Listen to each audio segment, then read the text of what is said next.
Enquanto impérios inteiros desmoronavam em questão de anos diante do avanço espanhol, um povo no extremo sul da América escreveu uma história diferente. Os astecas tombaram em 2 anos. Os incas foram subjugados em menos de uma década. Mas os mapuche resistiram durante quase 3 séculos contra a máquina de guerra mais poderosa de sua época. Forçaram o orgulhoso Império Espanhol a reconhecê-los como iguais. Como conseguiram o que nenhum outro povo alcançou? A resposta está nas páginas que a história oficial preferiu esquecer. História dos Imortais, onde o passado ganha vida através do tempo. Inscreva-se e seja parte do legado que nunca morre. Os livros pintaram os mapuche como selvagens indomáveis. Essa narrativa justificou invasões e massacres por séculos, mas esconde uma verdade impressionante. Os mapuche eram uma sociedade sofisticada, profundamente conectada com sua terra. Seu território, o Wallmapu, estendia-se por centenas de quilômetros pelo sul do Chile e Argentina. Ali, construíram uma civilização baseada nos Lof, comunidades autônomas lideradas pelos Loncos, chefes escolhidos por sabedoria e coragem. As Maxis mantinham viva a conexão espiritual. Eram curandeiras, conselheiras e guardiãs do conhecimento ancestral. Interpretavam sonhos, comunicavam-se com os espíritos e conduziam cerimônias que uniam a comunidade. Essa estrutura descentralizada era sua primeira arma. Não havia um imperador absoluto que pudesse ser capturado para derrubar toda a nação. Cada Lof era independente, mas capaz de unir-se diante de ameaças. Era como tentar destruir uma rede em vez de derrubar uma pirâmide. Veneravam os Ngen, espíritos guardiães dos rios, vulcões e florestas. Cada montanha tinha vontade própria. Essa cosmovisão era conhecimento profundo sobre o ambiente. Conhecimento que se tornaria crucial quando os invasores chegassem. Cultivavam milho, batata, feijão e quinoa. Caçavam e pescavam. Teciam mantas famosas por sua qualidade. Entendiam que a força não vinha apenas de armas, mas da terra, dos ancestrais e da unidade. Quando rumores sobre guerreiros estrangeiros chegaram ao Wallmapu, os mapuche não entraram em pânico. Observaram, aprenderam e prepararam-se. E quando o confronto veio, estavam prontos. Em 1541, Pedro de Valdívia fundou Santiago e voltou seus olhos para o sul. Veterano das guerras no Peru, esperava repetir o padrão de conquista que funcionara em todo o continente. Marchava com confiança de quem jamais conhecera a derrota. Foi seu maior erro. Os mapuche não lutavam como os exércitos que Valdívia conhecia. Atacavam de emboscada nas florestas. Surgiam da neblina, matavam sentinelas e desapareciam. Usavam o terreno como aliado invisível. Cada vale, cada rio, cada passagem era armadilha mortal. Suas armas eram simples. Lanças longas, boleadeiras que quebravam pernas de cavalos, massas que esmagavam crânios. Mas nas mãos certas eram letais. Atacavam linhas de suprimento, deixando os espanhóis isolados e famintos. Fortes foram, atacados e queimados. Patrulhas desapareciam. O avanço imperial parou. Valdívia intensificou a brutalidade, mas cada atrocidade fortalecia a determinação mapuche. Então veio Tucapel, dezembro de 1553. Valdívia avançou com 50 soldados veteranos. Não percebeu que estava sendo conduzido para onde os mapuche queriam. O ataque veio de todos os lados. Centenas de guerreiros coordenados, furiosos, implacáveis. Cercado, superado em número, viu seus soldados tombarem um a um. O conquistador mais poderoso do Chile morreu ali. A notícia ecoou como trovão. Se Valdívia podia ser derrotado, nenhum espanhol estava seguro. Mas a verdadeira revolução estava apenas começando. E seu nome era Lautaro. Lautaro nasceu como prisioneiro. Capturado ainda adolescente, foi forçado a servir como moço de cavalos de Valdívia. Para os conquistadores, era apenas mais um índio domesticado, invisível. Mas onde os espanhóis viam submissão, estava nascendo o maior estrategista militar que o Chile conheceria. Durante anos, Lautaro observou tudo: as táticas de cavalaria, a organização das tropas, as fraquezas nos acampamentos, o funcionamento dos arcabuzes. Absorveu cada detalhe com inteligência afiada pela necessidade de sobrevivência. aprendeu espanhol, compreendeu sua mentalidade, identificou suas fraquezas e, quando a oportunidade surgiu, escapou. De volta ao seu povo, Lautaro era alguém que entendia o inimigo de dentro e usou esse conhecimento para revolucionar a guerra Mapuche. Primeiro, ensinou seu povo a dominar o cavalo. O animal que parecia mágico tornou-se arma Mapuche. Em poucos anos, cavaleiros Mapuche galopavam com habilidade superior aos espanhóis, realizando ataques relâmpago devastadores. Depois, transformou as táticas. Criou formações militares organizadas adaptadas ao terreno Mapuche. Dividiu tropas em unidades coordenadas. Implementou estratégias de guerrilha sofisticadas. Atacava acampamentos ao amanhecer. Fingia recuos para atrair cavalaria a emboscadas mortais. Cortava linhas de suprimento. Usava informantes. Era guerra total conduzida com genialidade.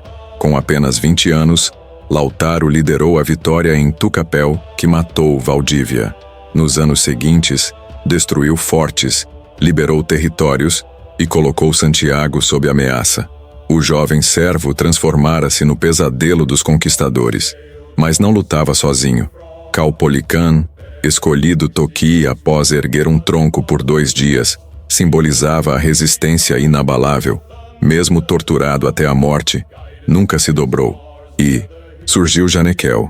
Quando seu marido caiu em combate, ela assumiu a liderança militar e provou que determinação não tinha limitações de gênero. Em um mundo dominado por homens, comandou exércitos. Assim começou a Guerra de Arauco. Uma guerra que duraria séculos. Uma guerra onde cada geração pegava as armas e continuava a luta. Uma guerra que o Império Espanhol jamais venceria. Décadas de batalhas provaram uma verdade. Os Mapuche não seriam conquistados pela força. Cada vitória espanhola custava sangue, ouro e tempo demais. A guerra drenava recursos e esgotava a paciência da coroa. Foi então que algo extraordinário aconteceu. Os espanhóis pediram para negociar. Como iguais, nasceram os parlamentos, encontros formais onde representantes da coroa e líderes Mapuche discutiam em igualdade. Não eram rendições. Eram tratados entre nações soberanas. Rituais marcavam esses encontros. Festas que duravam dias, trocas de presentes, discursos solenes e, ao final, acordos escritos que reconheciam direitos territoriais e estabeleciam fronteiras. O mais importante foi o Parlamento de Quilín em 1641. Ali, pela primeira vez na história colonial americana, a Espanha reconheceu oficialmente a existência de uma nação indígena livre e soberana. O rio Biobío foi estabelecido como fronteira. Ao norte, a coroa. Ao sul, o Ualmapu independente. Compreenda a magnitude disso.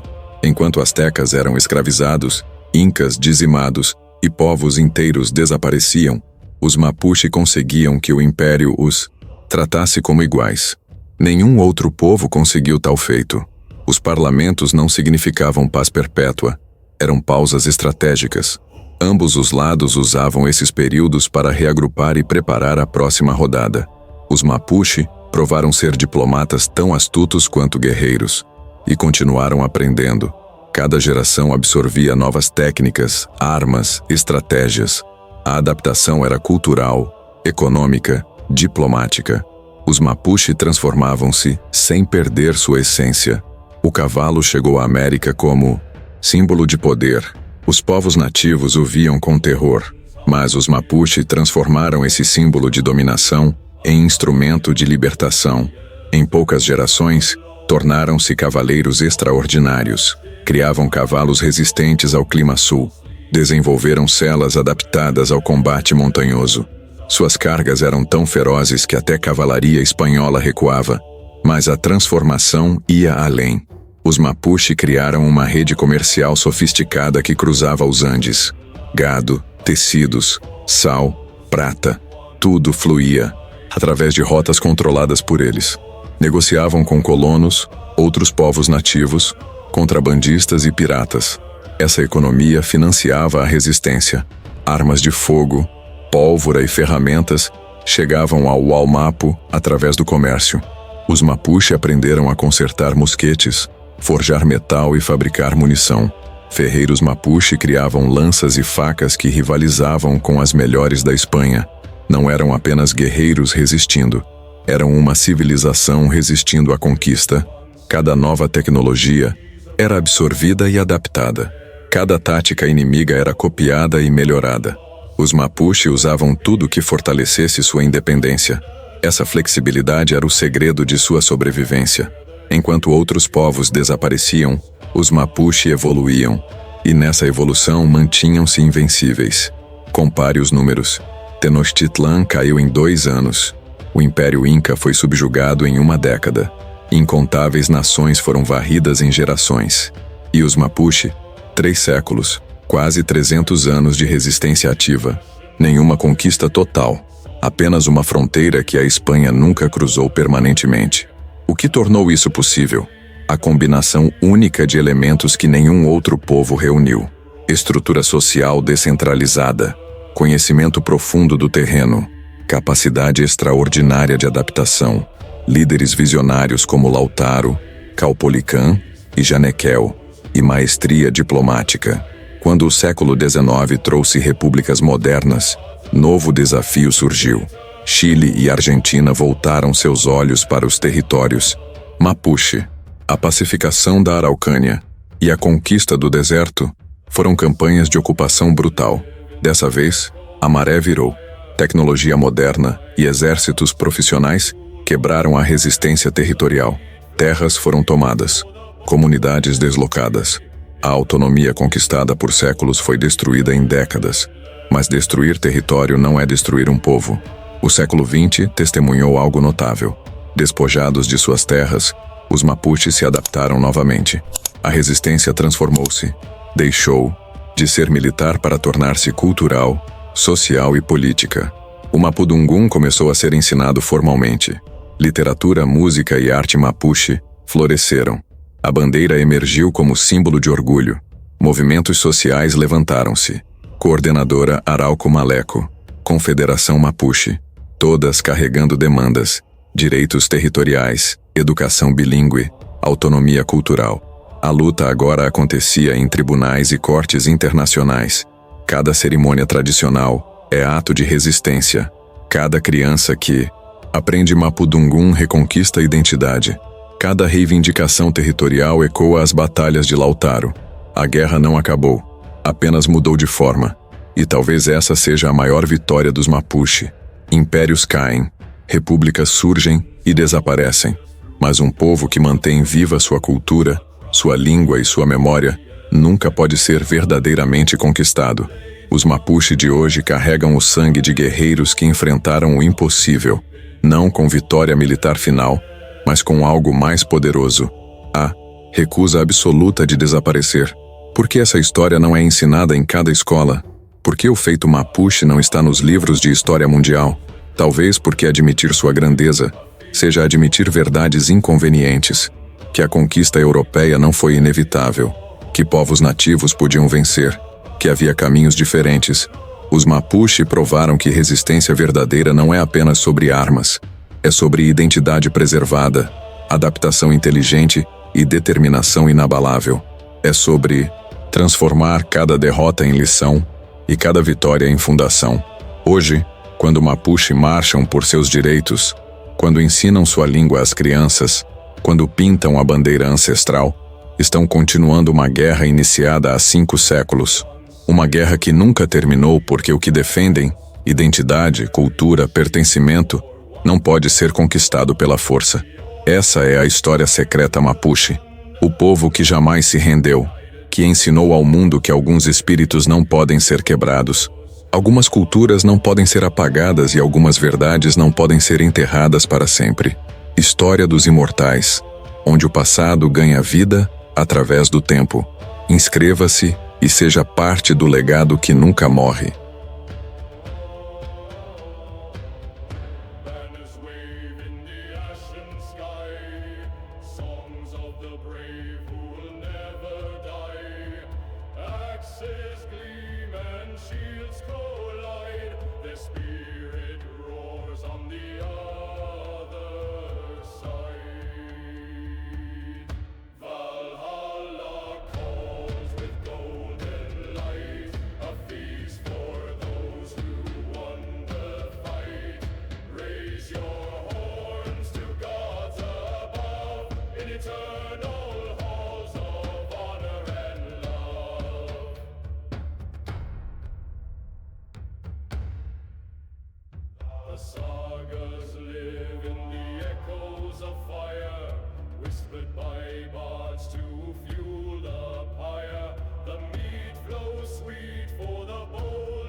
stone.